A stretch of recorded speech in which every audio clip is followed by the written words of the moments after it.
harvest ngayon sa aming mga tanim na saging saba. Ayan. Ayan po yung aming na-harvest. May pagtag-ulan po, ayan, may ano po talaga, itim-itim. Ayan, pagka tag-ulan, yung iba po merong itim-itim. Ayan, ganyan. Pero yung iba naman po, ayun, maganda. Ayun. Ayun po yung aking kapatid. Pasan-pasan niya po yung iba pang na tiba nilang saging. Ayan.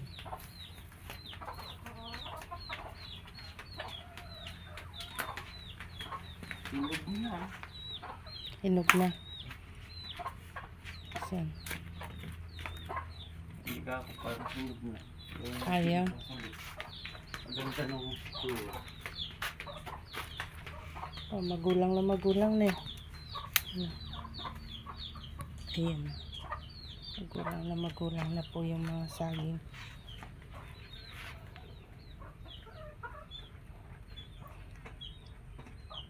Ayan po ang kanilang mga na-harvest. Tapos ayun pa po sila, naghahanap pa po sila ng mataba. Ayun po. Marami po siyang bunga, kaya lang mura pa. Ayun po.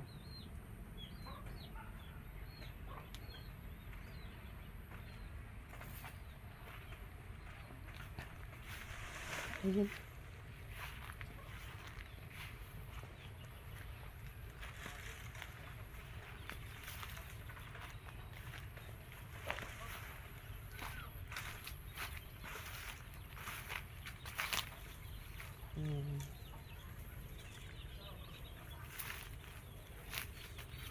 Ayun na naman po yung isa pang na-harvest. Isa pa po nilang natibang saging. Ayan, meron na po kaming pan-deliver sa market mamaya.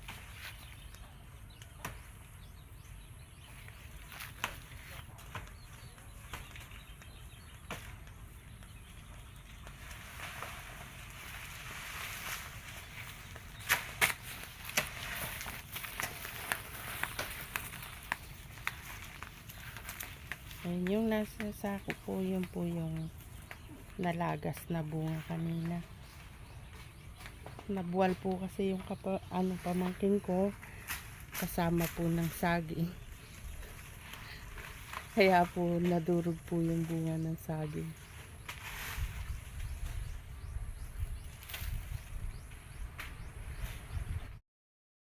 At ito na po mga kaparming ang aming na harvest na saging saba. Ayan, sinako na po ng aking kapatid at pamangkin yan. Ang aking dalawang Armis Farm. Yan, tinimbang na po nila yan. Yan po ang 3 sako na yan na hindi naman gaano puno yung isa, ay tumimbang po siya ng 148 kilos. Yan. Meron na po kaming panggastos at saka pambayad sa aking dalawang Armis Farm. Yan po siya. Tapos yung iba ay ayan, yung iba pong hinog. Ito ay dadaling ko po sa aking mga anak pasalubong. Ayan, hinog na po yun. Hinog na siya. Ayan. At saka may konti po kaming natibari na indulan. Ayan. Pasalubong ko po sa aking mga anak.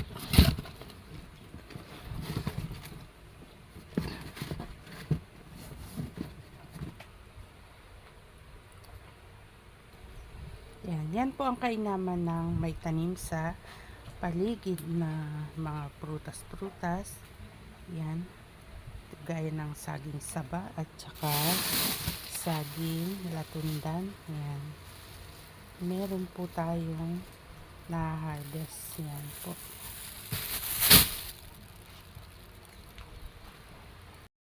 At ito pa po mga kaparming ang aming saging saba. Ayan o. Hindi pa ho sila magulang. Hindi pa ho pang harvest. Ayan.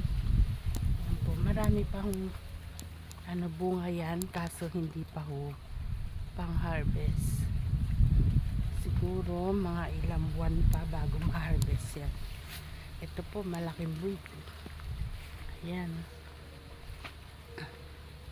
Yan po ang ating mga saging saba. Malaking tulong po yan pagka kami ay nakakapag-harvest ng saging saba. Kahit papano meron kaming pambiling gamit dito sa kubo, gaya ng kapit asukal, mga sangkap.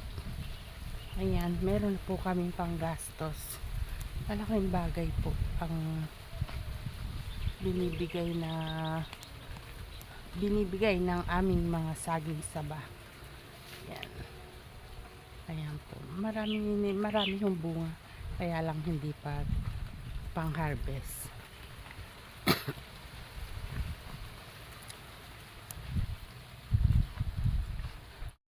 Ayan, nirepa ko na po mga kaparming ang aking pamimigay na saging saba at latundan.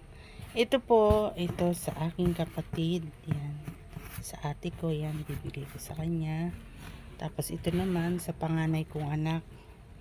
Yan, 2 piling kasi medyo maliliit. Paninda niya po kasi yan. Pahihinugin niya na lang. Madali lang naman pong mahinog to. Siguro po mga 3 days hinog na po yan. Ito naman sa aking pangalawang anak. Yan, 1 piling. Medyo hinog na po yan. Yan. Tapos ito sa aking pang-4 na anak. Sa aking lalaki. Yan, lalaki kong anak. Yan, ito. 1 piling. Tsaka may latundan. Yan po. Tapos ito naman, 2 piling para sa aking hipag. Ayan. Ayan, 2 piling. Tapos, ito naman, 1 piling na saging saba. Ito, para makita.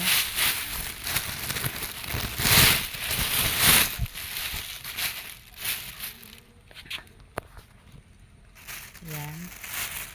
1 piling na saging saba. Hinog na po yan. Ayan. Pangit lang po yung balat pero maganda po yung loob niya. Maputi yung laman. Ayan. 1 piling po para sa hingganan. At saka po 1 piling na latundan. Ayan po ang aking pamimigay sa baryo mamaya pag uwi po namin. Pagtapos po namin mag-deliver ng aming saging saba. Yan. 4 na sako po pala yan. Ayan. Ayun po pala yung isa nakahiga. Yan ang aming i-deliver sa market.